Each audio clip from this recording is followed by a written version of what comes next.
Hello, everyone. Good evening. Thank you so much for joining us tonight. My name is Alfonso David. I am the president and the CEO of the Global Black Economic Forum. I'm also a civil rights lawyer. And a very good civil rights lawyer, I might add. Hi, everyone. I am Ebony McMorris, a White House correspondent for American Urban Radio Networks. And we are so pleased to be here tonight. And I'm happy to be able to co-host this town hall, Paint the Polls Black. Indeed. So folks may know a few weeks ago, we launched Paint the Polls, which is a voter awareness, registration, and mobilization initiative that's sponsored by the Sundial Group of companies. It includes Essence, the Global Black Economic Forum, Girls United, Afropunk, Refinery 29, BeautyCon, and the New Voices Foundation. And they all came together to educate, mobilize, and register voters to take action this November and into the future. We hosted our first town hall in the beginning of August with Congresswomen Jasmine Crockett and Chantel Brown, Bakari Sellers, Van Lathan, Lene Vinay, and kicking us off last time was the one and only D. Nice. And tonight we will be hosting our third town hall where we'll be focusing on young people and voting. Yes, indeed. Tonight is about bridging the divide and actually hearing from young people who are the future. Young people are not only our future, but they impact elections. Young voters from the millennial generation and Gen Z are emerging as the demographic center of power in American politics. Look, tonight we will outline the key issues young people have told us they care most about, the solutions for addressing those issues, and how this election and voting impacts the future. But first, we got some housekeeping rules. Now, look, y'all, this is a nonpartisan space focused on voter registration and mobilization. Further, it ain't a fundraising call, okay? There are other events focusing on fundraising. Now, we'll be answering your questions, so please put your questions in the chat. We love questions, and we'll try to answer as many as we can before the end of the town hall. Also, as we do every time we go through these events, we want you to see the link for voter registration. If you have not registered to vote, we have 6 weeks before Election Day. Please do go to #PaintThePollsBlack. And finally, please sit back, relax, and enjoy this town hall. So tonight, we will be starting with setting the table on the issues. We are so pleased to have two community activists, if you will, with us. The first is Marley Diaz, who is an American activist and writer. While Marley was in the 6th grade in November of 2025, or no, 2015, I should say, she launched a campaign called #1,000 Black Girls Books to collect 1,000 books with Black female protagonists to donate for Black girls at other schools in the US. Joining her tonight will be Conscious Lee. Conscious Lee is a dynamic orator. He's an innovator. He's an education and influential content creator. His work sits at the intersection of media, social political issues, and popular culture. Both Marley and Conscious Lee will join us to discuss all the issues that young voters care most about. Make sure y'all put your questions in there. So let's go ahead and get into it. Marley, Conscious Lee, thank you so much for joining us. Thank y'all for having us. Thank you for having me. I'll speak for Marley. My bad, Marley. No worries. Thank you for having us. You're welcome. So there are a number of issues we want to get to. Let's jump into it. Let's start with the economy. Studies show that young people highlight the economy as the most or one of the most important issues that they care about. And when they talk about the economy, they overwhelmingly mean lowering prices on food and gas and services. And then talk about creating more jobs and lowering interest rates and even earning higher wages. So that's what we're hearing from the press. And we want to hear from you. What are you hearing from your friends and your colleagues when we hear that the economy is the most important issue or one of the most important issues that young people care about? Is it the same in your circles? So Marley, maybe we can start with you. Yeah, I mean, I would say that the current cost of living crisis and inflation over the past years, the past couple of years, has been really confusing and hard to understand for people of my generation and in my circles, because I feel like we lack a fundamental kind of public economic or civic education in schools. I was required to take personal finance by the state of New Jersey. I'm a public school student, K through 12, but I didn't learn what actually makes the price of something the price of something. And I once again will go back to the idea that knowledge is power, and that maybe not having these understandings in some ways allowed us to go for a while without like understanding the way that economic inequality works or understanding the way the housing crisis works. But we're growing up and we're now actually in the grocery stores, actually in the apartment hunt, actually in this situation. And we lack the fundamental education to know why a price of rent is the price of rent. And I think as much as it is clearly a problem, I think it goes back to still this fundamental lack of where is the economic education for young people? Where is the when do we get a credit card? Where is the what is a mortgage? Where is the 1099 forms? Like, where is this education for people? And I think the reason why we don't know those things is to economically disadvantage us. And that information being withheld from public school spaces is not unintentional. So I think that that's something in local elections we also have to consider is what types of what folks are educated on or interested in equipping the next generation with that education. And using local elections as a way to put that into the classroom so that we don't face, having 18 to 24-year-olds feel so confused and so at odds with their current economic standing. Okay, this is our future. Just so we're all super clear. I'm like, yes, sis. Yes. They need to learn how to use Cash App responsibly, but consciously. What say you?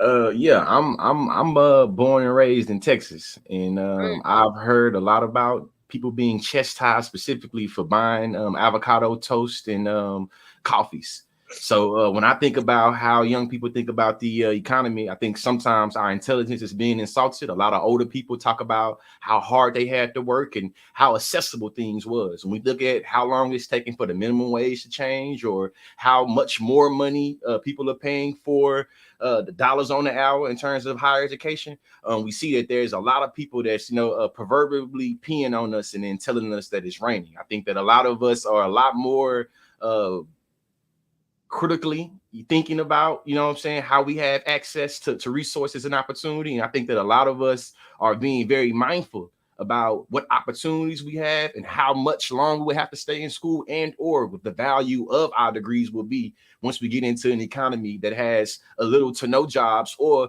you got to have a PhD and you're going to get paid $25,000 a year. And it's like, nobody got time for that. Nobody got time for that. That don't even match up. Doesn't even match up. Look, I want to ask a question on healthcare. Now, polls have also shown consistently higher support for abortion rights among young voters, especially young women. This support made a difference in 2022, as we saw as well, where many credited concern over abortion rights with boosting Democrats to better than expected midterm results, despite Biden's low approval rate. When asked about which issue influenced their vote, abortion was the top choice for voters under 30, according to an analysis by the Edison Research National Election Pool exit poll data by the Center for Immigration and Research on Civic Learning. Look, those who supported access to abortion strongly preferred Democratic candidates. How do you all rank this issue? Marley, I'll begin with you again. This issue is incredibly salient to me, and I feel is incredibly salient across the country. I had the opportunity to write an editorial for the Rolling Stone last summer about the Supreme Court and the way that the affirmative action decision, Roe v. Wade, the overturning of Roe v. Wade, and student debt relief really are at the nexus of the challenges that Black women and girls will face for the next 2-3 generations.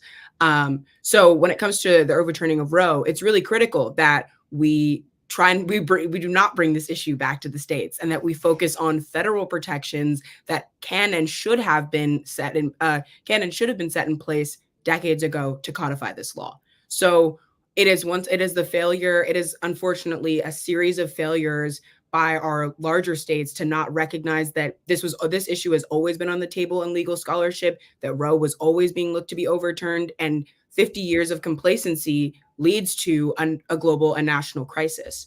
So to think of the US as a model when we pass this, and then now to think of us as a model and overturning this really sets a dangerous tone for what can happen to progress, and how generations of not protecting and complacency can create crisis. Another thing that I would say is important in regards to women's healthcare is also period poverty.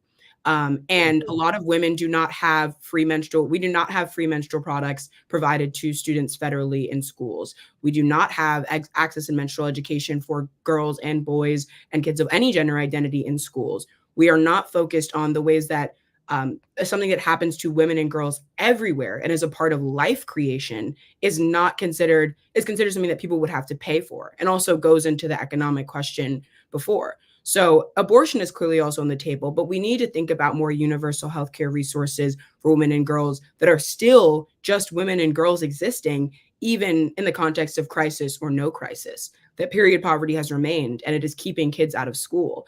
And that's something that I think should really be on people's mind for local elections, and something to advocate for in your community is should not have to pay for a pad or a tampon. And that is a right that you have as a person that creates life for your generations in your community. And that's something we can advocate for on a basic fundamental level that we should really bring into the conversation of women's healthcare, even in the face of Roe. Marley, I know I started out with you asking this question, but I do think that this issue is something that we need to have more men participate and become advocates in as well. And so consciously, when we talk about this issue, when we talk about reproductive rights, what position do you feel, how important is it, do you feel, that men also take part in this conversation and lifting up these issues? I think ultimately that there will be entire communities and household units that's impacted off of the regulations and restrictions that happens to reproductive freedom, reproductive health.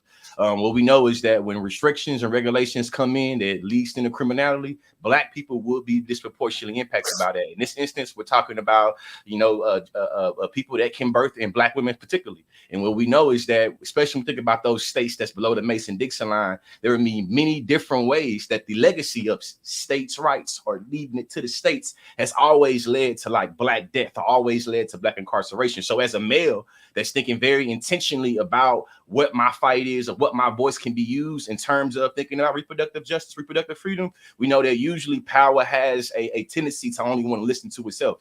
So what I know as being a man and being a straight cisgender man in this space is being able to be very intentional and purposeful about making sure the access, opportunity, and resources around gender affirming care is good, and specifically when it comes to abortions. And the last thing, being a Southerner, you feel me, granddaddy and them taught me it take two to tango. So when we think about the different ways that pathology happens, it makes it where women are seen as being the bearers of the child. It allows for a lot of men to scapegoat their fatherly abilities, and makes it where we have a hard time coming to collective voices. So I think that really all hands being on deck when we think about reproductive freedom, reproductive justice is something. And something Marley said that's very important is that not only when it comes to the period poverty and local elections, but thinking very intentionally about how when life is being conceived and or when people are carrying life, how the ripple effect, how different things and people are implicated. And that's acknowledging that different people have the ability to do what they want to do with their body. I want to be clear with that. The last thing I'll say, in America, we got freedom of religion. 9 times out of 10, when anybody's trying to talk to me or chastise and be righteous about abortion, they cannot get past the separation from church and state. They cannot get past the freedom of religion. It almost becomes that because you believe in a particular thing, now I have to conform to your beliefs. And I think that is not how freedom of religion works. I could be wrong, but no. I do want to add real quick, even Alfonso, before you ask the next question, just to put out there, because I know consciously you're from Texas, that there was a report that came out from NBC that said that since Texas has had its strict abortion ban, that there's been a 57 or 59% increase in maternal mortality rates. Yes. And so we got to look at those numbers and look at those states, especially ones that have certain trifectas within them. And that's also, you're going to be voting on that when you go to the polls on November the 5th. And one last thing, too, to the men listening to this. When we talking about abortion, I was very intentional about saying gender affirming care or reproductive freedom, reproductive health, we should not, as men, we should never pigeonhole this conversation about reproductive freedom as just being about abortion. Because then when we do that, we forget about the unique intricacies to how gender violence specifically happens and how consent happens and how autonomy happens. In Texas, there are different cases where women are forced to carry a child to birth and they've been raped. They're a victim of incest. They have different medical issues and medical things going on that they carry the child to term. It will literally bring their own health into jeopardy. These are all reasons, right? Or it might be a woman that's looking for access to, get some birth control because she has crazy periods. You feel me? She has a menstrual cycle that's heavy, and her being able to be on this or them being able to be on this allows for them to mitigate the impact when they're dealing with those periods. So a lot of times us as men, we come into the conversations being extremely ignorant, especially when we have different individuals that push homophobia and saying you should always already care about the women. Then I think that should be a very applicable when we start talking about reproductive freedom, reproductive justice, and not just be a conversation about what your pastor told you in 6th grade about abortions. Like the conversation is bigger than that. And again, freedom of religion. We could talk about healthcare and reproductive justice all day. And I think the point that you just made is incredibly important, because I think sometimes people think about reproductive justice or healthcare within the very narrow lens of abortion, but we're really talking about IVF, we're talking about contraception. There are all of these other issues that affect whether and how you can control your body. Yeah, Black women experience thyroids at a high level. You better preach, brother. Come on. That impact what we're talking about. Just to be clear, I'm going to cut you off if I'm so, but I know that a lot of our cohorts have a trouble sometimes in getting into this conversation and not thinking about it in a much more broader standpoint. No, you're right. I mean, people should know that more than 90% of Black women at some point in their lives will experience fibroids, compared to non-Black women that are in the 20s or 30%. So it's an important issue. Shifting from healthcare for a minute to climate change. I know that I had the privilege and the benefit of traveling across the country this summer, and I went to certain places and said, it can't be this hot, but it was. It was incredibly hot. And polling shows that young voters across party lines are listing climate as a top issue. In fact, an NPR PBS poll found that nearly 60% of those between the ages of 18 and 29 believe that climate change should be a priority, even at the risk of slowing economic growth. And it's a question I want to pose to you both, and consciously, maybe we start with you. A larger group, I think 64% believe that climate change is a major threat, and 72% responded by saying climate change is affecting their local community. As you talk to folks that you engage with day in and day out, is climate change as important as we're hearing about it? And are you discussing it with family and friends? Definitely. The way that we treat the environment and or value environmental degradation is impacting how we pay our bills. If we're dealing with record high numbers of temperature, the AC being ran a little bit more, that's gonna make the bill go up. We already worried about the economy, so we see different ways in which climate change and global warming is impacting a lot of the way that we experience weather. I live in Texas. Down here in the Third Coast, we're experiencing one of the most volatile hurricane seasons. And for us that's thinking critically, we know that ties to global warming, climate change. And we know as Black people is that a lot of times when we think about climate change, it's usually talking about it to come. We're not currently talking about how there are Black people in the status quo that's already experiencing climate change and global warming that's impacting their healthcare, that's impacting the way they feed themselves. And the last thing we know is that though young people are so worried about the economy, we recognize that if the world does not exist, the money that we have don't mean much. I'm gonna repeat that again. If we know that fracking leads to a whole bunch of earthquakes and a whole bunch of X, Y, and Z, so we're being very critical of it. I'm from Texas. I got people that feed their family by doing fracking. But we know that you being able to gauge some profits from fracking don't mean nothing in 50 years if we dealing with environment, cascades and things we never dealt with before. So I say all that to say, everybody that says science matters, when you're trying to weaponize it against transgender gay people, I find it funny that you don't think science matters when we start talking about the environment. To me, that never made sense. And I had to just say that with this time right here. The signs matter in every instance. So it only matters when you want to weaponize it against other people's identity, or does it only matter when you can ignore the real impacts and say we get some profits? I think all those things are unethical. Facts. Okay. We're in church tonight. I'm sorry. I mean, no, it's absolutely true. Yeah. I mean, I think it's sort of highlighting what I tend to call the intellectual dishonesty when some of these issues come up, because you can't have it one way and not the other. Marley, we'll turn to you, talking about climate change, and what are you hearing about climate change as it relates to not only this election, but your cohort, and whether or not this is a priority for them? Yeah, I think everything that Conscious said was said so beautifully, and I could not agree more with the point. And I think the issues of climate change and economics go hand in hand. And for people in my circle, and I think for a lot of people, it's also an issue of the billionaire class. And it is an issue of wealth inequality, that when we think about the people that are the individuals, even though in climate change we generally we put the onus on individuals, as in change your straws or recycle more or take shorter showers. These methods, even if we could get every person to do them, is nothing in comparison to thousands of private jet flights, or running in oil and gas companies to continue fracking, to push this legislation, to ignore and to use your power to profit and your access to wealth to quite literally pollute the only space that we all occupy is a huge problem. And another thing so once we realize these things of like climate is tied to the billionaire class, it is tied to corporations, it is tied not to me, even though it has been framed as my individual onus and my creation of the environment, it's actually generations of labors and industries that have not considered climate.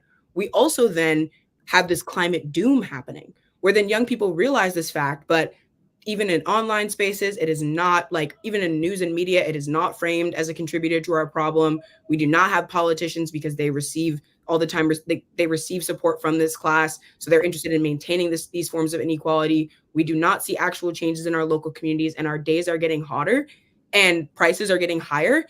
It creates such a mental health crisis for young people of how do I imagine a future when everyone is ignoring all of the things that are making this future either become impossible or become incredibly unsafe, or force me to have to focus on the same recreation of wealth inequality to be safeguarded from this terror. So climate is such a central issue to this election and really to this moment. And even though I speak so much about racial inequality and book banning and books, like, once again, to Conscious's point, like, I feel that climate doom and not having a place to do my activism, not having a Black community that has land and spaces to be supported, is incredibly concerning.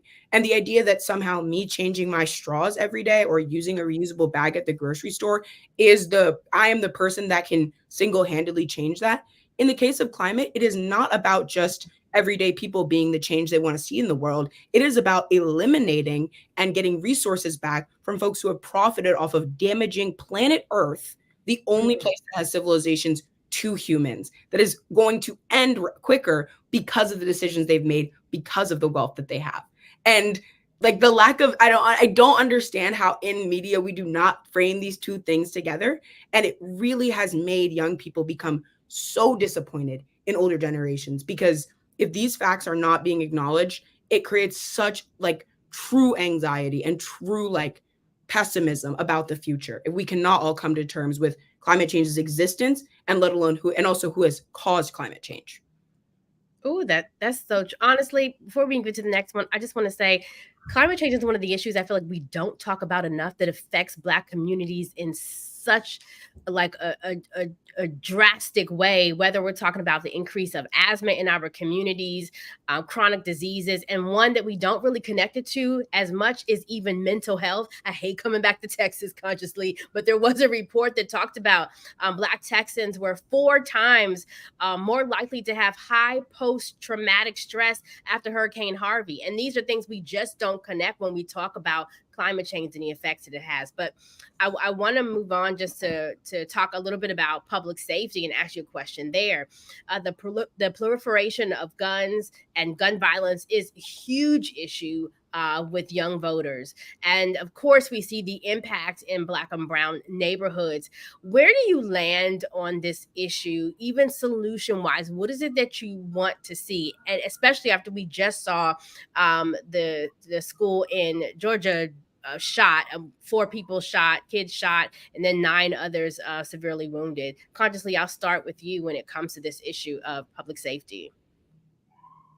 I think that just if our politicians kept the same energy and logic when it came to gun violence as they do gay books, I think that we would have a different place in space. Me knowing in Texas, it is much more likely for a Texas student to have for them to be policed based off of them having a book that the people that don't know what they're reading think it's Marxism or think it's communism or think it's socialism. That is more restrictive than them carrying an assault rifle in the school. I think that right there is indicative of the laws and policies, especially knowing as Black people, we get put up under the law, right? But I know about a lot of the gun enthusiasts in places like Texas, they'll say we should not pass gun laws or gun reform at all because criminals don't follow the law. But they never had that same energy when it comes to passing laws to restrict Black life.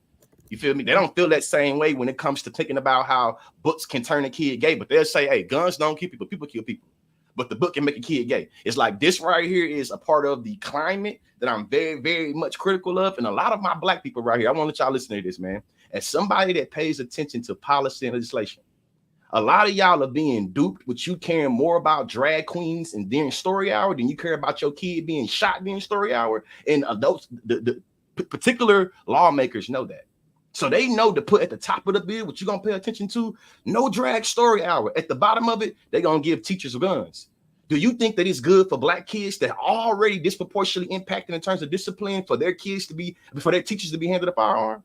No, it don't make any sense. So for me, it's just very simple. When you look out the rest of the world and you see that there are multiple countries that have significantly less gun deaths than us, and they have a lot of common sense gun laws on the books, we ain't got to reinvent the wheel. The wheel already made. But shout out to the NRA, though. I know y'all spend money good, and, lobbying is big in our country. And for some reason, the gun lobbyists are able to, act as people, and their money becomes speech, and, NRA pay good money. I think you articulated that in such a useful way for people to think about guns, because I think often they disassociate those issues. So thank you for doing that. For those of you who are just joining us, we are talking about issues that have been raised as most directly impacting young people and what young people care about most. This is Paint the Polls Black. And Marley and Consciously are helping us dissect these issues and provide their perspectives on them. We only have a few more issues to go through with them, and we want to go through them quickly before our next segment. And the next one is housing affordability. And Marley, we'll start with you. We all remember COVID and the pandemic-fueled housing boom that occurred. And housing affordability, unfortunately, has deteriorated at a really fast pace. A lot of people can't afford to buy a home, and some can't really barely afford rent. And that influences young voters really when we talk to them and when they go and vote at the polls. We're already seeing it unfold. 91% of adult Gen Zers say housing affordability is top of mind as they consider who to vote for in November's presidential election. So can you talk to us about your perspective on this issue, housing affordability, what you are hearing from your cohort, what you're hearing from people that you engage with respect to not only home buyership, but also affording rent? Yeah, I'm in my junior year of college, and I live in Cambridge, Massachusetts for school. I go to Harvard, and it is the most expensive. It's the most expensive, I think, place to buy an apartment in the East Coast, if not in the country right now. So I know there are some kids at school here that are able to afford those types of places. But for all the people, I'm from West Orange, New Jersey. I am 973 up and down. That is not the environment and not the experience of of how young people feel in this country. And I think when we talk about housing affordability, it goes once again back to this civic economic training. The lack of civic economic training is leaving young people in the dust about decisions that they need to make to build their future. So that when we like the people that are equipped with this knowledge are people that are generationally wealthy, that have had land ownership since this country was built 400 years ago, either in their bloodline or inscribed into legislation that they are deserving of such. But for us as Black people, we have in every way, shape, and form been told that we should not own property. And with this current crisis, we can only wonder who, how, and why would people design a system that leaves Black and brown people out of this equation again? We know that the infrastructure, and we know that the way that we wrote and set up the United States was written in pen. It does not change. And the ultimate kind of decisions that we've made around who has access, they only change face, but they do not change in character. So housing affordability is once again just a reminder that Black and brown people and poor people will be treated as a disease, when in reality, race has been fully constructed and poverty has been fully constructed by those that own land and those that are white. And that is how the United States was created. And that is how the United States is interested in moving about. So for young people, and for me as someone that got to travel to South Africa this summer, where I'm living in Rand with USD, and I get to go to Zimbabwe, we are able to see that there are global options for us to actually be able to live new lives, to be respected, to be seen, to be heard. And I would urge, even as a larger part of this conversation, for young Black people to try, take the time to engage in the global diaspora and the global experiences of Black folks, because the ways that we are set up here to not be happy were designed. And we can go to other parts of the world and we can listen and connect to other histories to see the way that people were either able to gain that back or the ways that they rejected and escaped these things. So when we look back at Black activists and Black artists also, they also always left this country because the infrastructure has not been built for us to have freedom here. So in freedom search and in housing affordability, as much as it is important for us to stay to make sure that we vote with this in mind and be conscious, the system here was also not set up for that. And it is unclear when the United States is going to take the turn to remember its history of building the economy off of Black bodies and also doing that again through mass incarceration. And if we can't remember that, I can only urge other folks of my generation to choose better for ourselves, because we know better and we deserve better. So when it comes to this crisis, if it continues to be ignored, I think other alternatives will have to be explored by young people, because we deserve to own homes and we deserve to start families and we deserve to feel comfortable. And if that can't happen here, I'm positive it can happen somewhere. You got consciously about to jump up out his seat.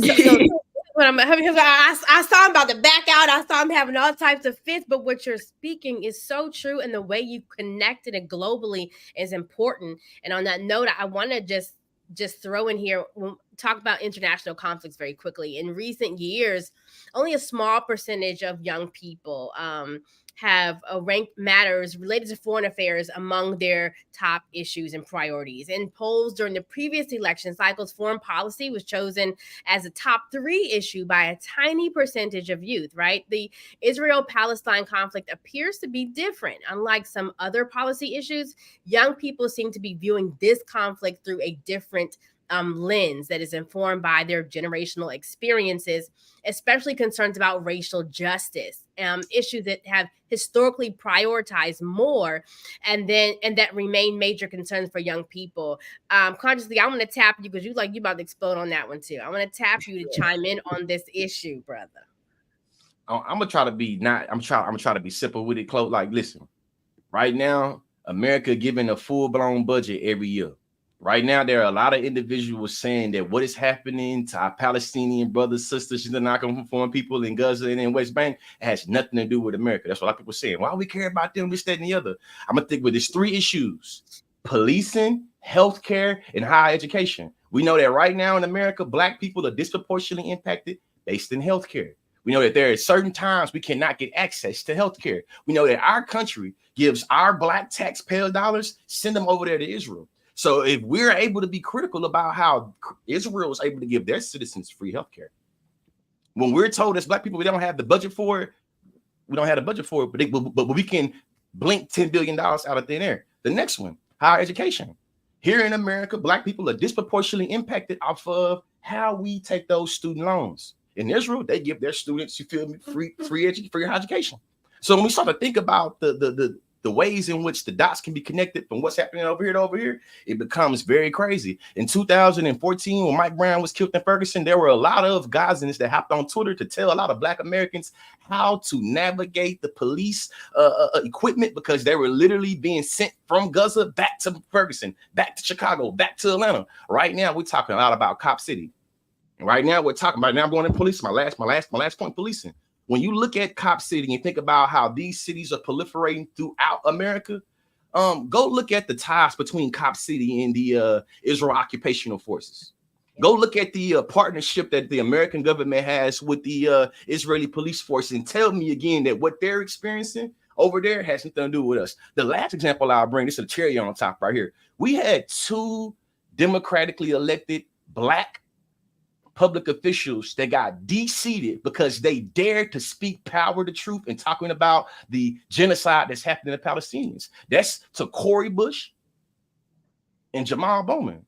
These 2 are Black officials that's on the local level. You feel me? They was on the Senate state level. Hey man, they got moved out the way because of the way in which they spoke about this. I just gave you 4.5 different examples about why so many people of color and so many young Black folks is so worried about how our taxpayers' dollars is being sent over to Israel. Meanwhile, my grandma got to decide between buying insulin and paying the light bill. That's a word. I want to tie what you just said consciously to this conversation about education and student debt. And Marley, I'll ask you to weigh in on this as we're running out of time, but we want to address this issue as well. The majority of voters say that President Biden should continue fighting to cancel student loan debt. I believe it's 69% of the voters under 45 have taken that position. Talk to us a little bit about the educational issues that you believe take center stage with young voters that you are hearing about and talking to, whether it be book banning, a student debt, or anything else. Yeah, I'll be brief, but I really think that book banning, I mean, the student debt crisis is a problem in of its own, and there are many great resources and great folks that can speak to that importance. I'm going to take my time to talk about book banning because I think it is a really important conversation to have about elections and to have now. So I'm the founder of the 1000 Black Girl Books campaign. I started this book drive in 2015 as a 10-year-old girl looking to see more of myself in the books that I read. And I was under the impression that this was, and I always referred to it as, an unintentional exclusion, where my teacher was just through subconscious racial bias, wanted to read books about himself, and therefore I would read them. But now, this is in 2015. Now it is 2024, and kids in schools have to get permission slips to read books about race from their parents. Kids in schools watch animated videos of Frederick Douglass saying that slaves were workers. Kids in school learn that Rosa Parks was too tired, and that's why she sat in her seat.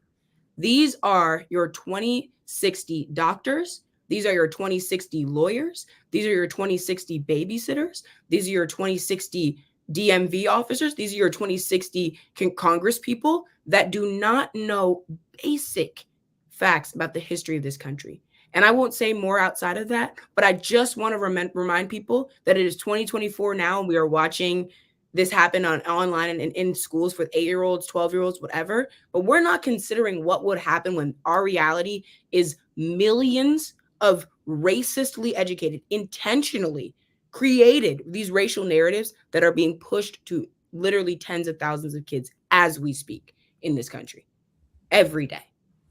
And it's different. It's a different level of hate that we don't always think about that needs to be advocated for on a local level. And that's why local elections really matter, because we let these people into our homes, and it's the people who have more free time who are able to take the time to spread that hate and to perform the tyranny of the few. But we must reject that, and we must create time to speak out against book banning at a local level. Marley Diaz, consciously, thank you for sharing your wisdom, your perspectives on the issues that are most directly affecting young people and their perspectives. I want to really thank you for taking the time to join us today. And we will now transition to our next conversation, which is talking about the solution. So I'll turn it over to Ebony. Now that we have identified these issues, we're shifting to solutions, just as Alfonso said. We all know that we have a slew of issues to address, but what are the solutions? Are there different perspectives from young people that are ignored or disregarded? Well, to discuss these issues, to the issues young people care about most, from the economy to healthcare, from climate change to housing affordability, we are pleased to be joined by A.B. Burns Tucker and Rochelle Dennis. A.B. is a legal and political content creator who works as a social media influencer known as I Am Legally Hype. AB has gained over 500,000 followers across each social media platform by breaking down complicated political and legal issues. We need more of that. Rochelle is the head of Girls United, which is a global destination for young multicultural individuals to find the community, mentors, and perspectives, tools, resources, and opportunities to thrive. We are so happy to have both of these queens join us today. And for those watching and listening, for this segment, we encourage you to send us your thoughts and ideas. So let's get started. We just heard about all these issues young people have flagged as the most important to them. What are the solutions that you often hear to these issues? And we'll leave it up to you, both Rochelle and AB, to sort of prioritize them as you heard the prior conversation. We can start with housing. We can start with the economy. We can start with healthcare. If you don't have a preference, maybe we'll just start with the economy and talk about what you think the solutions are that young people are advancing that often get suppressed, right? We're not talking about them. Instead, we're talking about what the solutions are that we hear from the elected officials, but not from young people. So maybe you two can give us your perspectives on what you're hearing about the economy. Yeah, AB, I don't know if you want to start or if I should go. I'll give you the floor. Go ahead. Neither of you are shy people. So I know. I think it's about to start. Right. Watch. Yeah, I mean, I think just what we see on social media, right? Social media, more than ever, is a big part of the way that we communicate, the way that we connect, the way that we also understand and see the world. Right now, what we're really seeing is that we're not experiencing life in the way that our parents have, right? The cost of living is exponentially high. There's jobs that have been eliminated. And we're really in an economy also that does not allow us to live, right? And live being even rent. So I think the housing crisis is definitely one of the biggest issues and problems because, when you go back to, survival, it's all about making sure that you have a roof over your head, making sure that there's food in your fridge that you're able to eat. And those are things that Gen Z and youth have to wake up thinking every single day as they go from this transition into whether it be, school, into work life or into society. So I think definitely, right now the housing crisis is one of the most important problems that I know even my friends are dealing with, that we're all dealing with, the high cost of rent. And I would just say the economy in general, right? Everything is influenced by our economy. One thing that we hear on social media a lot is these are not the same bills that our parents were paying. And I think taking into consideration, on the one hand, a lot of us are paying a subscription for everything, right? When that wasn't the case as we were growing up. We have seen an increase in our cost of living. And I think going into that, I was having this conversation earlier, talking about taxes and the way that our tax economy has been reformed. I know there's a lot of issues with people feeling like they had a better life under the Trump economy, but I think it's the lack of economic education within our communities as well, right? Because why did you feel like you had a better life under the Trump economy, right? Let's be clear that it was because of how Obama fixed the economy after Bush had messed up our economy essentially, right?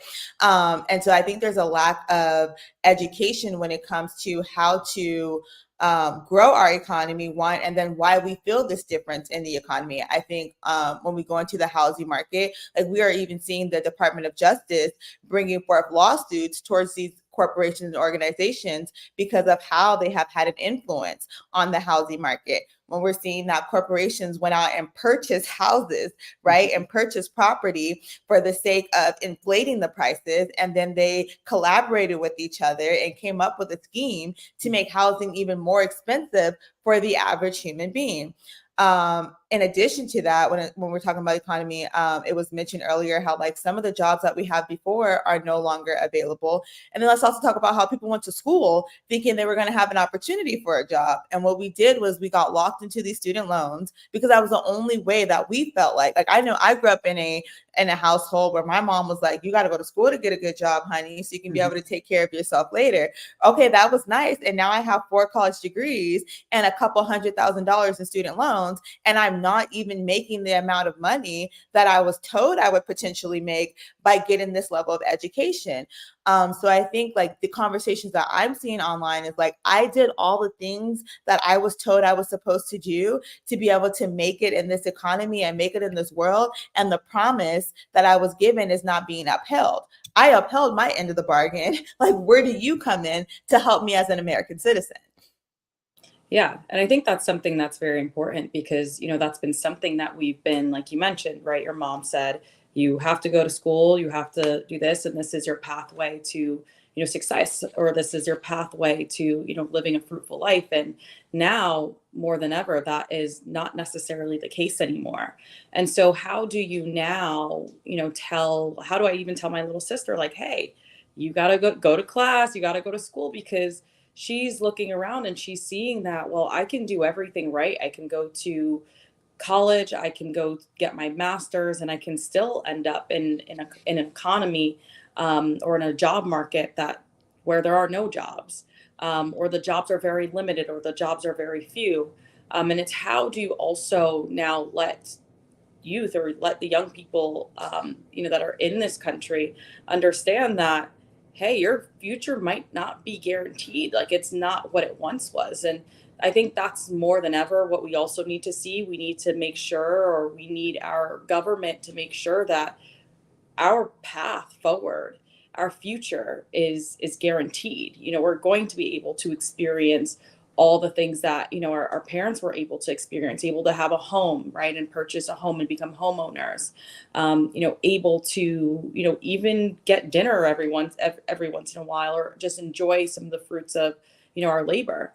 Because, we talk about the everyday, but I think a huge part of the human experience is also being able to live that experience in its full, right? Whether it be, um, making sure that you're having some sort of life outside of work, and being able to enjoy your hobbies, being able to set like some R&R aside for you. And that is becoming more and more challenging each and every day. And so I think most importantly, we need to feel like we have that support, and that our future and our path forward is guaranteed. If not, where do we stand in this world? Where do we stand in the future? And I do think another part of coming up with a solution is like listening to young people and listening to the issues of today, and listening to the issues that we are experiencing today, and allowing us to be a part of the conversation when it comes to making things better, right? Like we talk about even now about like our climate, right?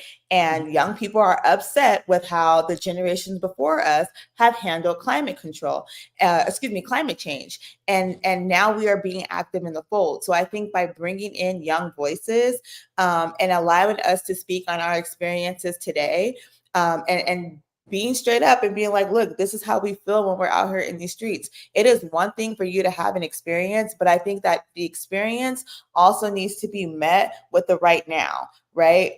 Because we need both of those things to come together in order to find a valuable solution that works for us today. we are still fighting the same issues that were being fought in the 50s and 60s. Yep. Right? Like, we are still looking at how the Supreme Court is getting rid of voting rights and affirmative action, right? And these are issues that were brought up and fought in the 60s. Reproductive rights, right? Issues that were fought for in the 50s and 60s and generations before us, before I was even thought of, right? And now I am dealing with those experiences now, and they are affecting me today. But yeah, I think for a long time there has been a lack of willingness to listen to young voices. And, you know, before I got into this game of talking about politics on the internet, their narrative was always, oh, well, young people don't vote. And now we are seeing that Gen Z and millennials are the largest voting bloc, right, for this upcoming election. We are seeing that the energy and the outpour of this election is coming from the younger generation, because what we are saying is, we're feeling this. Y'all got to buy houses. You got to have a decent job. And yeah, maybe things may be harder on you now, but I'm having a hard time even building an opportunity for myself, right? Like, there's no reason why I have 4 college degrees and I got to live at my mama's house because I can't afford to rent an apartment. You know what I mean? Like, I can't afford to buy groceries. You know what I mean? Like, so I think by bringing young people into the fold and taking our experiences into consideration, I think that helps to come up with solutions as well. Yeah. And it's important, like you said, to listen, because when you look at all the biggest, major, or most important movements, political movements, a lot of them have actually started on college campuses. A lot of them have, and a lot of the movements have been, you know, really the backbones of them have been youth. A lot of change in this country has been, you know, the youth has been people that are, you know, on these campuses, that are vocal, that are speaking out, that are, you know, protesting. And I think that's very important, because it seems like with every one of these major issues, you know, you can go back to the protests of the Vietnam War. You know, you can go to, you know, all the protests that are happening now. We now live in a world where it feels like we've almost been going backwards. Reproductive rights, like you're talking about, even, like, you know, voter suppression. The fact that we're still experiencing voter suppression in the year 2024 is absolutely insane. And if we can go back to that, imagine how far back in history we can take it, right? Like, if we're going back to where we're not allowing people the right to vote, and not just people, but a particular population of people, we are suppressing their right to vote. What else do you think they're going to do? Right? What other things from the past are they going to take advantage of? And that's the part that concerns me the most too, because we need to be moving forward, and we're going in reverse. But we're not going in reverse about things to fix things. We're going in reverse to benefit a particular population of America. And we know what that looks like for us. We have already seen this version of history. Yeah. And it seems like history just keeps on repeating itself. It's like, at what point, right, are we, and do we also call on, you know, people to be like, listen, this can't happen anymore. The fact that, you know, Roe versus Wade is getting overturned, you know, we're looking at all of these, you know, we're looking at the housing crisis, we're looking at student debt. When is enough, right? When is it going to be that, you know, we're listened to, that also, right, we're being respected as voters, and respected for being the backbone of driving a lot of these movements. You know, and that's why, as we come up on November, it's so important for us to vote and be out in droves, you know, and to really also, right, because for a lot of people, this is a numbers game, right? The more numbers, the more people that are voting, you know, the more serious that they take you. You know, we've seen that the reason that, you know, you have all of these different camps, right? You have Republicans and you have Democrats, both utilizing the power of influencers. Influencers that have no sort of anything to do with politics, because they know how valuable they are in today's society, in today's world, you know, and getting youth out to vote, you know, getting young people out to vote. You know, and in a lot of ways, that's also being weaponized, right? Like, you're seeing all of these influencers and celebrities being attached to political parties, because, again, it's important, right? It's important to have, you know, the youth vote in your pocket. And if you don't, you can almost, guarantee no votes. And I tell my audience this all the time. I give the example of like, you can't expect to be served unless you RSVP, right? So if I have a wedding and I send you an invitation and I tell you RSVP to my wedding and let me know your food preference, right? Mhm. If you don't RSVP, I have no intentions on serving you.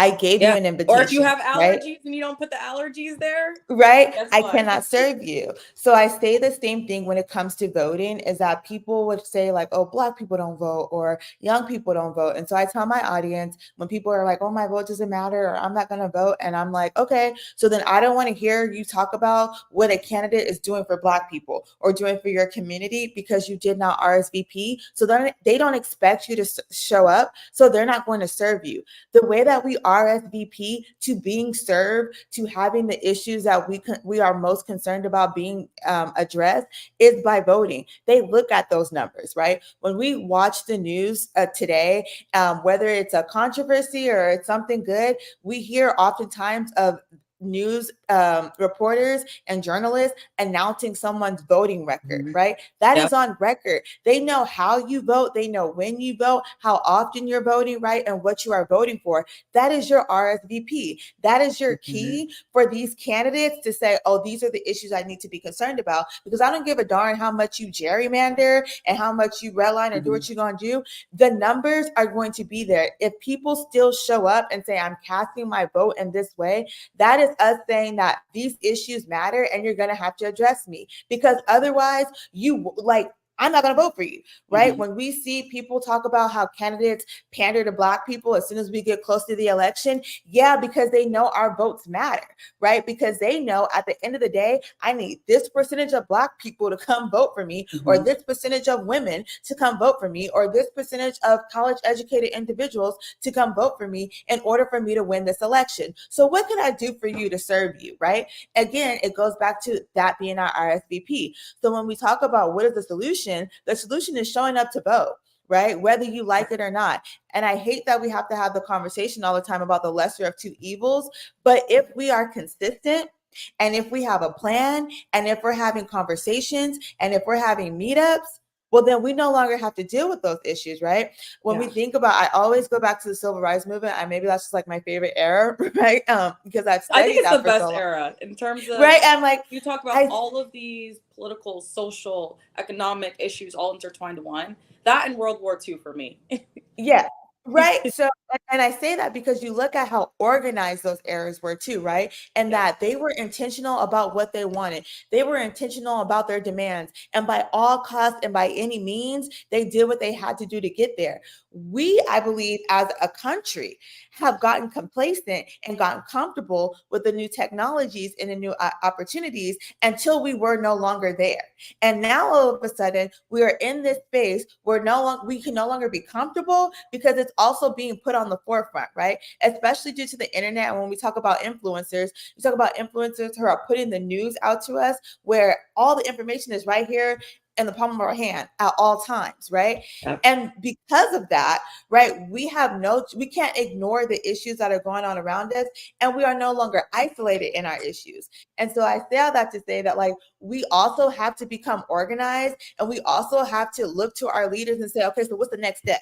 Right? We have leaders that are still here who fought during civil rights. We need to be looking to them and being like, how do we organize? And how do we get to the next step? And how do we communicate our issues and communicate our asks so that those get accomplished? Because we can go out here and scream in the streets until we're blue in the face, but if nothing comes of that unless we have calls of action. So in addition to us voting, right, for whatever leaders we have in our community, we also need to have calls to action to say, this is how we want this done.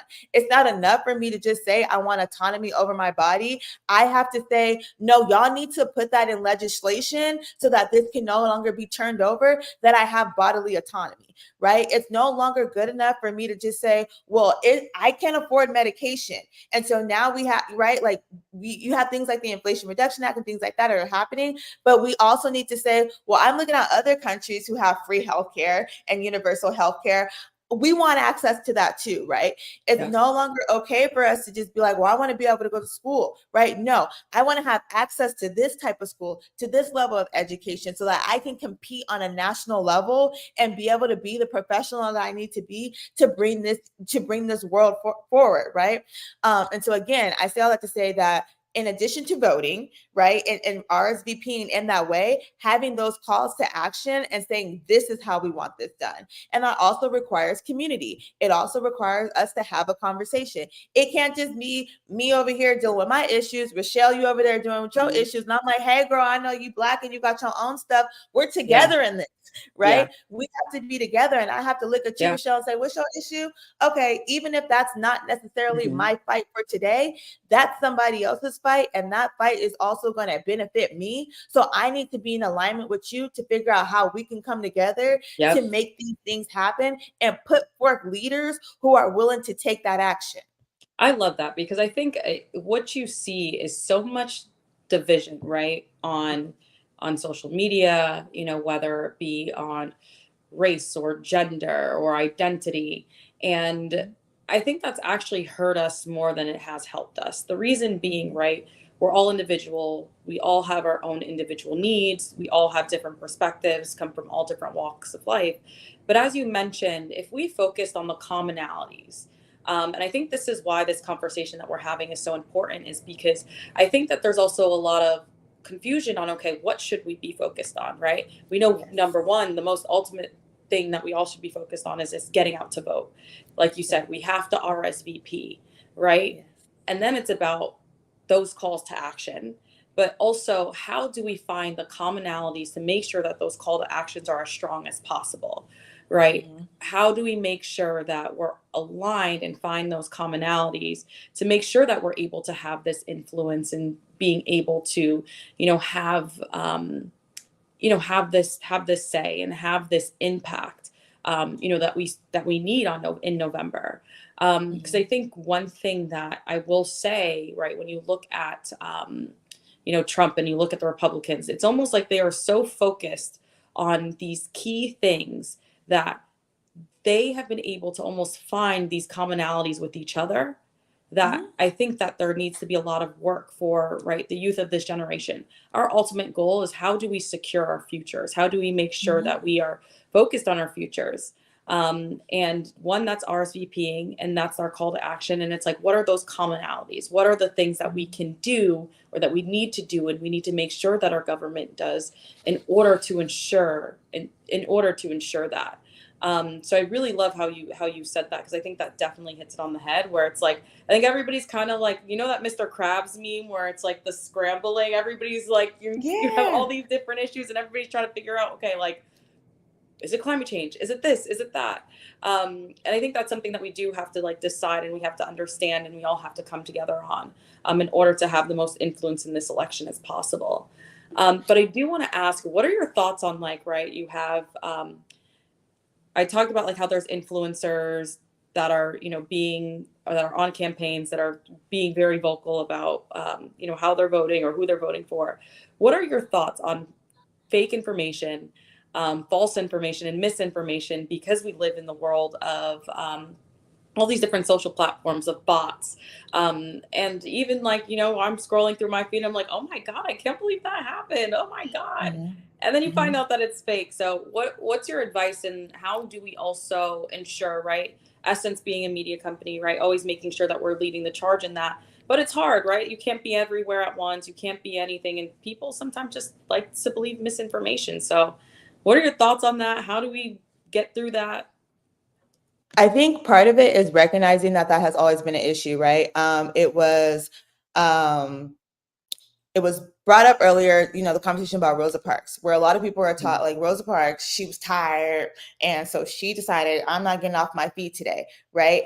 That was misinformation that was fed to a lot of us. Let me be clear, that was misinformation that was fed to me when I was younger, right? And it took me growing up What do you mean and doing my I'm kidding. Right. It took me getting older and doing my own research and learning, like, hold on, she's been in the game for a minute, and actually this was planned out, right? So part of that is, one, using critical thinking skills, and two, being willing to do additional research. Stop being lazy in your thought process, right? Because that's the easiest way to misguide someone. In addition to that, I think that it's also part of having trusted individuals who can combat misinformation, right? We've seen recently, came out that a certain country was using certain influencers to spread certain information that they knew darn well was false, right? We have to be just as strong as getting our trusted voices and our trusted influencers and being like, we got to go against that, right? Because just as much as those people have a platform, people like myself and Consciously and things like that, right? We also have trusted platforms, right?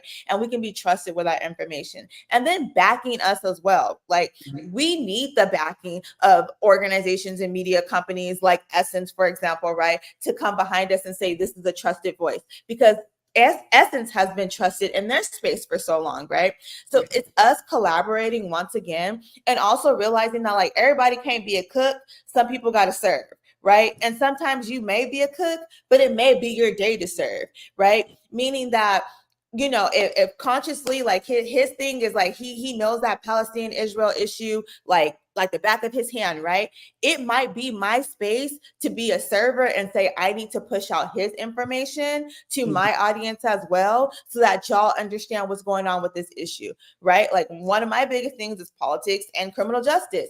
It might be Consciously space to be like, I have to push out Legally Hyped content, right? So that y'all get this accurate information. So I think it's also like us not being crabs in a bucket, right? And us actually being in unison and being in lockstep and locked together and saying, we are sharing each other's information, we are sharing each other's space, and also realizing the space that we have on the internet. There is more than enough space for everybody, right? Like, this is an infinite space, but we also need to be in lockstep and be together and make sure we are pushing out the content that is real and getting it to that audience and sharing that information so that our people can be educated and be well informed, and also not giving up, because it's gonna get hard, and it's hard for a reason. But if we support one another, we can make sure that we accomplish that goal.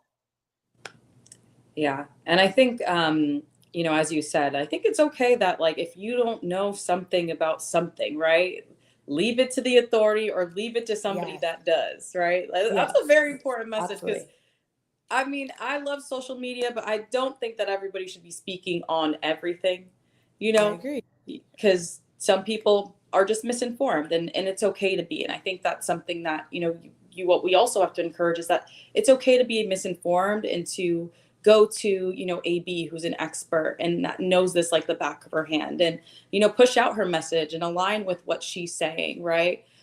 As opposed to, you know, having an uninformed take, which also does even more harm than good sometimes. Right. Yes. Well, that was I agree. amazing. Thank you so much, AB. Thank you so much. And where can everybody keep up with you? Where can everybody follow you? Yeah, so you can follow me on all platforms, Instagram, TikTok, Substack, YouTube, You got it all. whatever. I got it all, right? X, Twitter, whatever you want to call it. And it is I Am Legally Hype on all platforms, so you don't got to worry about trying to figure it out. That's me on all platforms. Thank y'all so much for having me, too. I appreciate it. Thank you. Thank you for joining us. And I'm going to welcome back to the stage Ebony and Alfonso for our final conversation. Rochelle, thank you so much. That was a fantastic conversation between you and AB. It really was great. Thank you. So now we have outlined the issues that young people care most about and the perspectives on how to develop solutions. Now for our final segment tonight, we want to address elections, voting, and how elections impact the future. For this discussion, we're being joined by Trinity Stokes and Chelsea Miller. Trinity Stokes is an author, an actress, a speaker, a host, and a, quote, lethal lyricist. Trinity is very well known for her role as Judy Cooper in the Disney Channel's television series KC Undercover. And we're also happy to have with us Chelsea Miller, who is the co-founder of Freedom March New York City, one of the largest youth-led civil rights organizations in the country. Chelsea is also a global movement and media strategist. As we all know, there is an ongoing debate with some young people about whether to vote or refuse to vote on principle. Now, some are concerned about the conflict in Gaza, others are concerned about high inflation. What are the consequences of refusing to vote based on a specific issue? Are the consequences different in this election than other elections? How do we incentivize young voters to vote without undermining strong perspectives on specific issues? So Trinity, Chelsea, we're going to ask for you to help us close this out. As Emily just said, what are the consequences here of refusing to vote on a specific issue? This is an important election for all of the reasons that we hear about every single day. But we all know that certain people are thinking about sitting this one out. And what do you say to young people or to anyone who is thinking about sitting out this election? And maybe Trinity, will start with you. Yeah, I think for me, it's extremely important for everyone to cast your vote. Not casting your vote simply because of your opinion on one specific issue is actually doing more damage than it is good. You're taking a step in the opposite direction because no one has on record what your opinion is on a specific issue when it comes down to candidates doing their polling and going to see what issues are actually important. I mean, one issue should not be the one thing that stops you from being able to put your input in on what the changes are going to be for America for the next 4 years and possibly for the next 8 years. One thing that's really important for all of us to remember is that this is not our last election.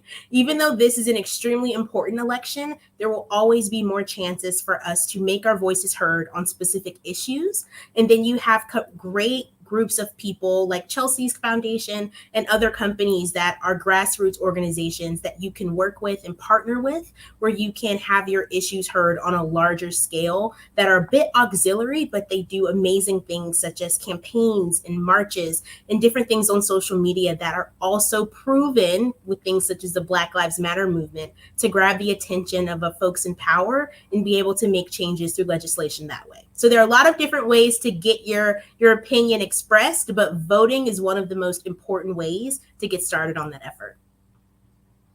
So you just mentioned something, and I want to call it out, Trinity, because I think in this election cycle, I don't want to say is unique, but we certainly have some key factors that we haven't seen before. And we have a presidential candidate who has said publicly that you only have to vote once. You don't have to vote again. You vote in this election and that's it. So I want you to think about that, because we'll come back to you on that point. And I want to ask Chelsea the same question that I asked you. And Chelsea, you're on mute just in case. As we think about sort of incentivizing people to vote, but also recognizing that people have very, very strong held views on certain issues that may disincentivize them to vote, what do you say to them? So for me, I think that it's important that we recognize that the frustrations of young people and the Black community and communities at large are very real. And I think a lot of times we get frustrated because on one hand, we're holding two truths. And so I think in this space, we can acknowledge that the frustrations that we are feeling, everything from the economy to global affairs, to the ways in which our voices are being represented within the political space, there isn't enough being done, while at the same time acknowledging that we still have so much work to do. And showing up is one of the ways to do that at the ballot in November, in midterm elections, and voting up and down the ballot. And so I think that it's so important that we ensure that we are using every single tool that is available in our toolbox. Voting being one of them, and that is not the only one that we have. There are so many different ways that we show up. I also want to dispel this myth, and I know that folks spoke about it earlier, about the fact that young people and especially young Black voters are not engaged, and that's simply not true. We are one of the most educated bases when it comes to knowing things that are happening on domestic level and globally. We are the most in touch from social media and the ways that we are spreading information and building community. You know, there are polls that have shown that 1 in 5 young Black voters say that they aspire to run for office or have an interest in that. We saw that 1 in 5 young Black voters in 2022, right, experience barriers, though, between being educated on showing up at the ballot to knowing where their polling locations were, to knowing how to cast an absentee ballot. And so we know that there's also an issue around how we are essentially providing the information necessary to show up at the polls as well. And so I am excited about this election because I think that young Black voters have always led the charge in being at the forefront of so much change within our country, not just at the ballot, but also on the streets and everything in between. And so I think this is going to be a representation of that. And just so that we are all mindful when we're talking about Gen Z voters, 41 million Gen Z voters are eligible to vote in this election. Out of that number, 6 million of them are Black youth. And so it is not a question whether or not we are a margin, we are a massive voting bloc going into 2024. I know Ebony is going to have a question on this, but before she weighs in, I just want to go back to you, Trinity, because I think this challenge that we currently face, because you are absolutely right, we should all remember under normal circumstances, this is not going to be the only election we vote in. But because of the comments that have been made, do you think that that is a factor people should think about when deciding whether or not to vote here? Yes, I do think that is a very important factor. Like you said, there is an opportunity where you could vote one way and you have many chances to continue to vote and have your voice be heard. And as your opinion changes and different issues arise, have that being taken care of in the Oval Office. Or there's a chance where you vote and you never get a chance to vote again because, you know, the election results might not be upheld or the Constitution could actually be changed when that's been upheld for many, many years, as long as America has been alive as an actual country. So I think people should take into account that, do you want to be able to continue to vote? Do you want to be able to continue to express your opinions? Or do you simply want to live in a world where it's a dictatorship, things that we have condemned other countries for living under, but we're at the risk of living under a similar dictatorship in America? So you definitely have to put a good amount of thought into what you want your future to look like and just how much you value the idea of being able to express your opinion and express your vote, whether that's being able to do that continually in the future or having that be something that's extinct. Let me just say thank you for the comments that both of you ladies have shared on tonight. It's so powerful. And I knew, Alfonso, you were going to talk about one of the candidates who said, you vote one time, you want to vote again. When you said that, Trinity, I said, oh, we're coming for you. But I do want to say this because we many times talk about how voting really is like casting your ballot on November the 4th is one of the most important civic duties that you have, but it is also ground floor. And so to young people who, after they do this, how can you encourage them? Don't just sit after you cast your ballot. What is the next step that people need to begin to do to advocate for themselves? Yeah, I think there's a million different ways after you cast your vote to continue to stay engaged, whether that's continuing to have conversations like we're having here, to hear people's voices and find different ways for us to organize and come together and do different groups, different petitions, find different ways to lobby and get in touch with our local officials and join community councils and various things of that nature. Like you were saying, voting is just the basic thing we can do. That's something that, in a sense, I feel that we're morally required to do. But after that, that's where the real work kicks in. During those 4 years of every president's tenure, we have the opportunity to continue to express our opinion and continue to get our voices heard through different levels, through different stages. But I think social media is one of the main ways that we can have that expressed. Different hashtags, you know, you have Marley Diaz, who had her amazing campaign with her hashtag. It's such a great way to organize individuals and they garner a lot of attention. So when you look at the hashtag Me Too movement that started with a profound, catchy hashtag that caught on to media and newspapers, and that really was able to get a lot of attention, that ended up in change being made that was in the favor of those who started the initiative. So being able to think creatively and think critically about different ways that we can still express our opinion is something that really happens on November 5th. I love it. And Chelsea, how would you encourage people to, in addition to casting their ballot, to also advocate for themselves? And I'll attach to that. Are you worried at all about misinformation or disinformation campaigns that can lead some I don't want to even say young people, just people period astray in what they believe? Yeah, definitely. So I think that for me, a lot of what I'm seeing in my work right now is in the space of combating misinformation and disinformation. And we know that our communities are disproportionately targeted by these campaigns. And so I think it's just important for us to stay informed. Trinity said it incredibly well, that this is not the end of the journey of how we implement change. It is literally one of the starter steps, especially for so many new voters. I think there's close to 8 million new voters that'll be coming into this electorate. And so that's a really exciting time. And so I think that it's just so important for us to be mindful that when we are engaging on social media, and social media is one of the most incredible ways that you can be in community and build community and receive information.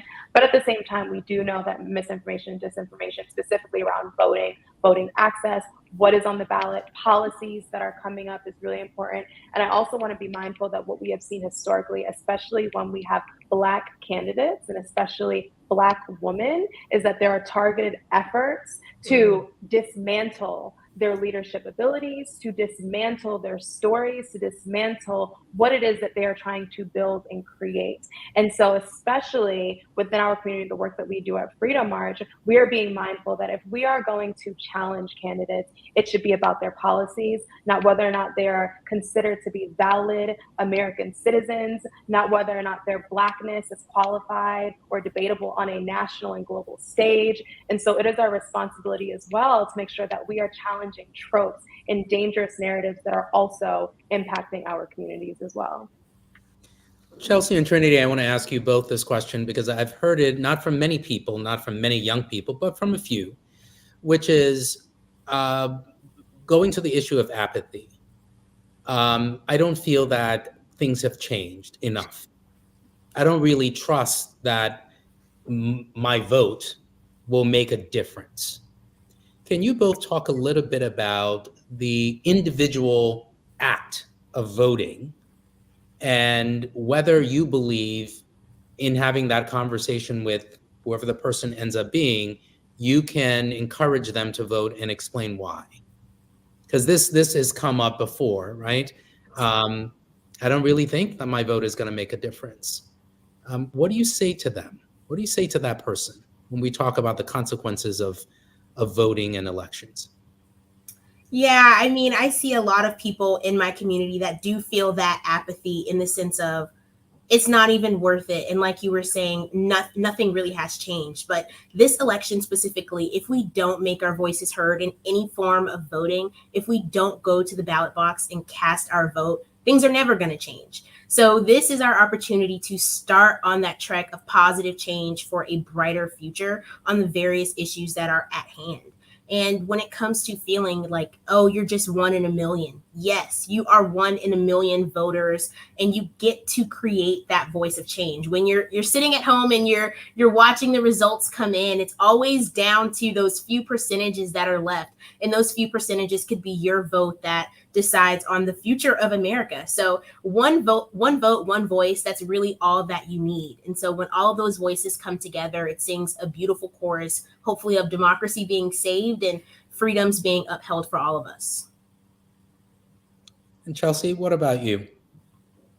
Any thoughts on that? A lot of thoughts. So I will say that specifically for Black youth, it is so important for us to remember, and especially with a lot of the work that we do, we are a civil rights organization, so we connect our history to the civil rights movement. There are still civil rights veterans who are alive today who will tell you about the work that it took, the blood that was shed, the lives that were lost, in order for us to be able to show up at the ballot. And so even when you're talking to a lot of young Black voters, and there have been polls on this, there are so many of us who recognize that voting is something that we do because we have the right to do that.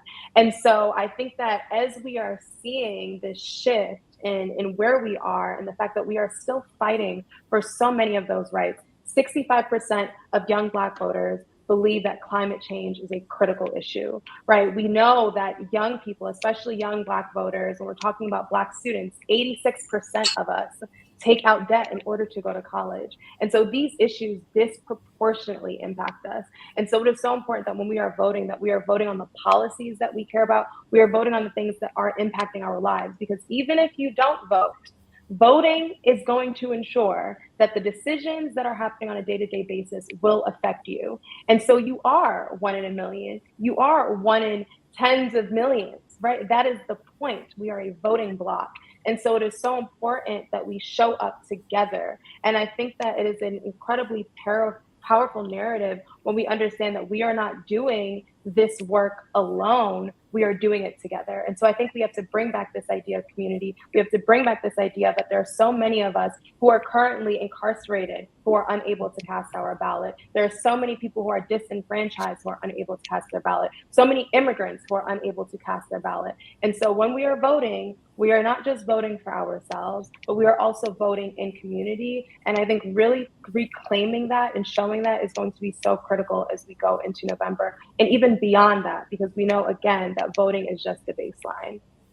Just hopping in really quick right there when you're speaking about unifying and becoming a bloc, I think that's one of the schemes and one of the tactics that's being used to sort of scramble the young Black voter bloc. If you have so many of us kind of distracted by misinformation and different things that we're seeing on social media, not really sure what to believe, not really sure what to trust, what to vote on and what issues matter, that's sort of what scrambles us and takes away the power that we have of being so unified. Like you were speaking about the historic civil rights movement that came before us, what was so impactful about them was seeing so many Black people together unified on one issue, which was being able to vote. And so if we bring back that same spirit of us just being unified about voting, period, and voting towards the candidate that protects your interests the most, I think that's where we'll see the most change this year. And kind of, I just wanted to hop in really quickly on that. One of the things that we've seen and that we've talked about a lot with our generation is this idea of social media. And I want us to all remember that social media is one place of creating change, but the people who came before us put their bodies on the line in order to show up and give us our rights now, whether that's showing up at the ballot, whether that's marching, whether that's organizing, whether that's boycotting. And so I want us to be mindful that even when we talk about Freedom Summer, that was about 2,000 college students. Nowadays, we post something on social media, and if it doesn't reach 2,000 people, we feel like we failed. But we know the power of even the margins in being able to influence history and create change. And so when we're talking about the fact that young people and young Black voters can be, right, that change that we are looking to see, let's also be mindful that sometimes, to your point, Trinity, right, it is just a couple of dozens in a local county that can influence an election. And so you don't need millions of people to always show up in real time with you in order to create that difference. Go and speak to your local barbershop. Go and speak to your community. Bring a couple of friends. And if a lot of us are taking those small actions, that will create this greater ripple effect that we can see in November and beyond. I think this is, go ahead, Alfonso. Go ahead. Go ahead. No, I was going to say, we've been talking about how important it is, and we've said this before, but we cannot say it enough. If your vote did not matter, there would not be so many different strides to keep you from the ballot. When we're looking at voter purges, Texas purging almost 500,000 eligible voters, Oklahoma nearly 200,000. You got rule changes every 5 minutes, polling locations closing.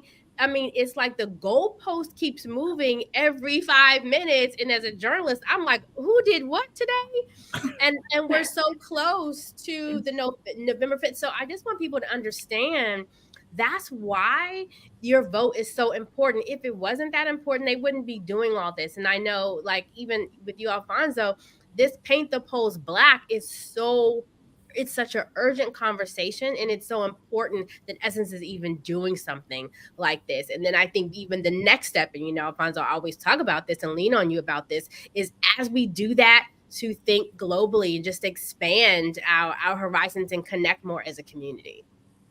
No, absolutely. And I think one of the reasons why we did this is to make sure we demystify the process. We identify the issues, we encourage people to vote, and we have the honest conversations, right? Mm-hmm. Because there is so much misinformation about voting, about how complicated it is, about whether or not the vote actually matters. We had 2 congresswomen, as you know, join us for our first Paint the Polls, and they talked about the margins for winning. I mean, they're talking about a few hundred votes made the difference between some of their races and those that, you know, we want in office, those that will be representing the interests of marginalized communities. So I think that's also important because there's this idea, and I think both Chelsea and Trinity hit on this, that you don't have to vote. That's what those who want to take away your right want you to think about the value of your vote. Mm. But let's remember, as Chelsea and Trinity have said from the beginning, our ancestors died for our ability to vote. So we can have our opinions about the issues, but we want to really encourage people to exercise their right to vote, which is why we're doing this among a number of other initiatives to make sure we demystify the process and make it a lot easier for people to actually exercise their right to vote. And that takes me to my last question, and I know Ebony may have others, but talking to a non-young person, I'll speak for myself. What would you say the adults, older adults, what conversations do you think they should be having with younger people about the importance of voting in the family, at the dinner table, on the group chats? What do you think would be most helpful? Because there are many people that are watching right now, not all are young people. And I want to make sure as we talk about bridging the divide between those who have been around for a long time and young people who are now entering the electoral process, what are the main touch points you think? What do you think are the key levers that older adults should be pulling and having conversations with younger voters?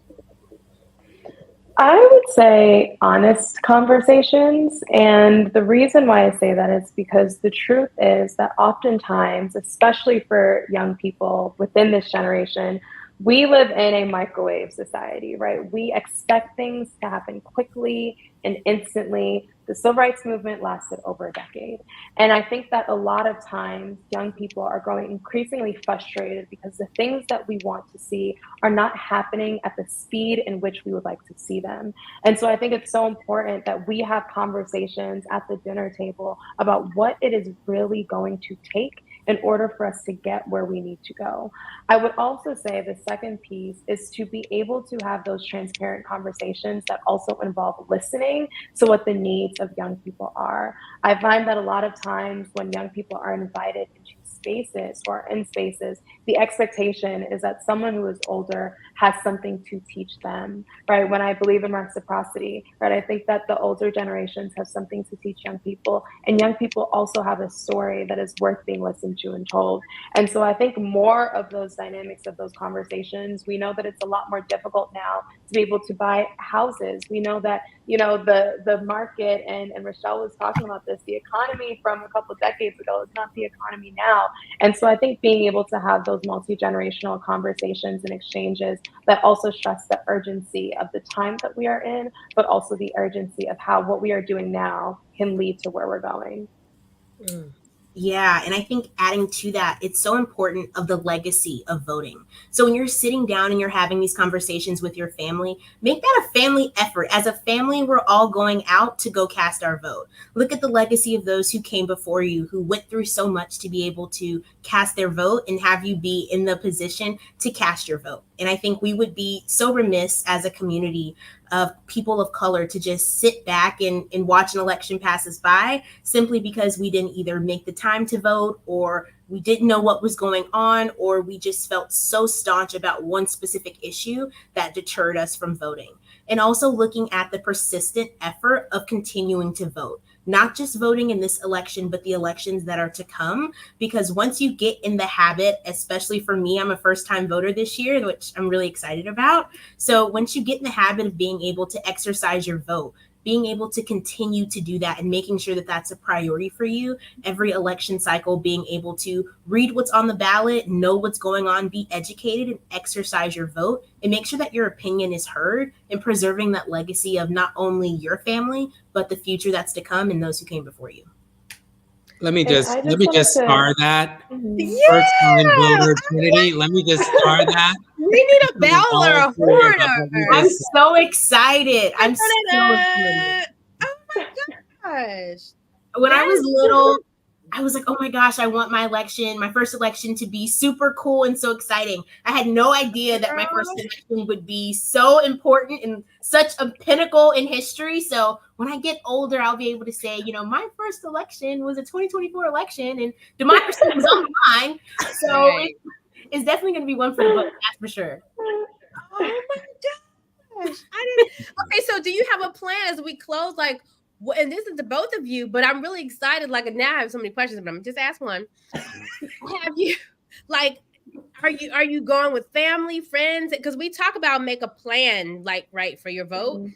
So I assume you're not going to do early because you want the in-person experience of it all. But do you have a plan for this? Are you bringing other people with you? Because there's so many people going to the polls. We talked about this early. It's going to be their first time. So what are you doing as you go to the polls? Yes, so I'm definitely going in person because I want my sticker. I'm going to frame my first official voting sticker that I earned. But I'm going to be going with my family. I have a few cousins who it's also their first time voting this year. Wow. And I have a cousin who's actually away at college and it's his first year voting. And I was like, dude, make sure you mail in your ballot. Like, this is no joke.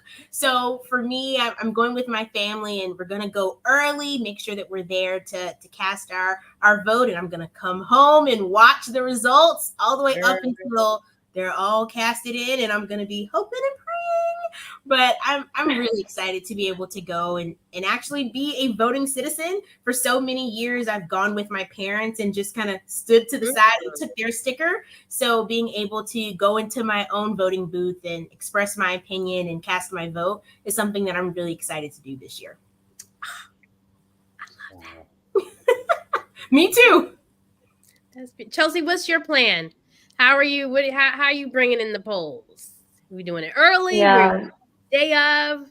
I'm definitely doing it in person. So it's funny, as Trinity speaking, my first presidential election I voted in was in 2016. And so I definitely understand the excitement and the energy. And so we are claiming, a positive morning after.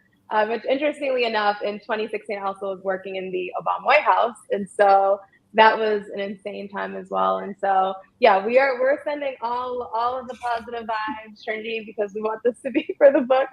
And so my plan is to vote in person. My plan is to bring my family with me. I am definitely the most, I think, just like politically everything compared to everyone else in my family. And so even when I hear like my siblings saying, "Oh, I'm not voting," I'm like, "You are, and I'm taking you."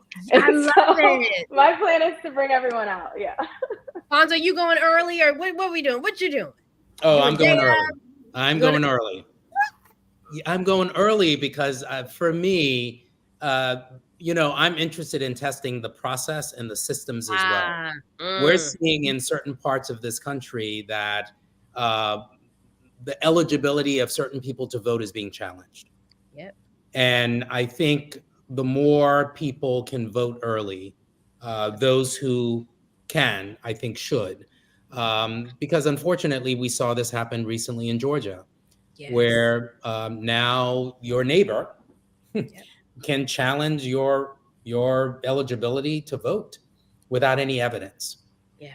Right. So when Trinity mentioned how important these elections are, it's about your constitutional right to vote and whether in certain states people can challenge that constitutional right and ultimately challenge your impact on your own life, right? When we vote, we're voting for representative government. We're voting for people to represent our interests in government. And if someone can take away that right, essentially they take away your voice and they take away your future. So, testing this entire process from the early voting process to, early the election eve to election day to the certification process, where our votes will be certified. We saw this happen not too long ago, where there was a question about whether or not the votes would be certified. So we, I believe, have to be incredibly vigilant because the issues that are directly affecting marginalized communities is so deep. So deep. This is about our future. This is about our children's future. This is about ultimately getting to a place that we can achieve liberation as people of color. You got me on edge. Let me go ahead and vote early. I was about to do a whole party. I was like, you know what? I don't want the okie doke to happen. Let me go ahead and vote early. Thanks, Alfonso. Vote early, everybody. Vote early. But for Trinity and what you had mentioned, it is so important how you are developing a plan with your family to vote. And voting early is important, but also you shouldn't be robbed of the experience of voting on election day with your family. We should have the right to do all of those things, right? And we should have the right to make choices around our elections. And again, when we say election, most people are thinking about, and I'm being presumptive here, but the presidential election, but there's so many other elections that are happening. Whether one house or another will control the House of Representatives, whether or not legislation to support interests of marginalized communities will or can be advanced. I personally would like Hakeem Jeffries to be the next Speaker of the House. So, we have a lot of votes to cast in this election, and I think it's important that we exercise it in whatever way you deem it necessary. So I think we are now past our closing hour. Trinity, Chelsea, thank you so much for your advocacy, for your work, for joining us. Folks, you should see, we have listed Trinity's website and Chelsea's website. Please follow them. Trinity is, of course, a well-known actress and lyricist and everything else. And Chelsea is an activist. She started her own not-for-profit organization to support young voters. So we thank you both for joining us tonight. Thank you so much for having us. Thank you. Discussion. I appreciate it. Let me just say, Trinity, Thank you, everyone. I got cool points with our baby girl that we raised because I said that you were going to be on here, Casey Undercover. And I am like Auntie of the Year, baby. Auntie of the Year. Yay! You know what? I'm going to have to get your information after this, and I'll be sure to send you an autographed copy of my book. Woo! I'll be Auntie of the Year. Everybody go get your own copy of Bold and Blessed, How to Stay True to Yourself. It's on the link to my website there. Thank you so much, ladies. Your own cool points. Thank you both. And for folks who are joining us, this was Paint the Polls Black. This is the third of many that we're going to be hosting up to the election. I want to thank so much all of our speakers who joined us this evening. We hope that you have more information about young voters, about what they care about, and what the solutions are to the issues that they do care about. We hope that you're registered to vote. And if you are not, we hope that you do get registered as soon as possible. We have 6 weeks to the election. And again, when we say the election, we mean national, state, local elections. Our right to vote is sacred. And if we don't exercise it, someone else will take away our voice and ultimately take away our power. So we hope that this initiative serves as a meaningful resource for you. And I want to thank the Sundial Group of Companies, again, Essence and the Global Black Economic Forum, Girls United, Afropunk, Refinery 29, BeautyCon, and the New Voices Foundation for helping us to support this town hall. Look, the stakes are high. We want to make sure that you have the information, the resources, and the support to exercise your right to vote and to protect your future. As Alfonso said, this is our third of 8 engagements we'll be taking part as part of the Paint the Polls Black. We'll see you soon. We want you to visit paintthepolls.com. Paintthepolls.com. Next time, join us for the next one, and we want you to bring your family and friends on with you too. Make sure you put some questions in. But over the next few weeks and months, we'll be adding more information and resources to the site. Stay tuned for more town halls, keeping you informed through this historic election. And to tease it out just a little bit more, we're going to be talking about the battleground states. We're going to be talking about group chats. We're going to be talking about early voting, how you can do it. 47 states and the District of Columbia and Puerto Rico and the Virgin Islands offer early voting in person. So we're going to be talking about those, as well as election protection. What happens if you show up at the polls and they ask you for another form of ID, when in fact you already have provided your driver's license? What do you do then? What do you do if they tell you that you can't vote when in fact you know you're registered to vote? We're going to have special speakers throughout the next few weeks to help us work out all of these issues and provide you with as much information as is helpful. So again, thank you again for joining us. Paint the Polls Black.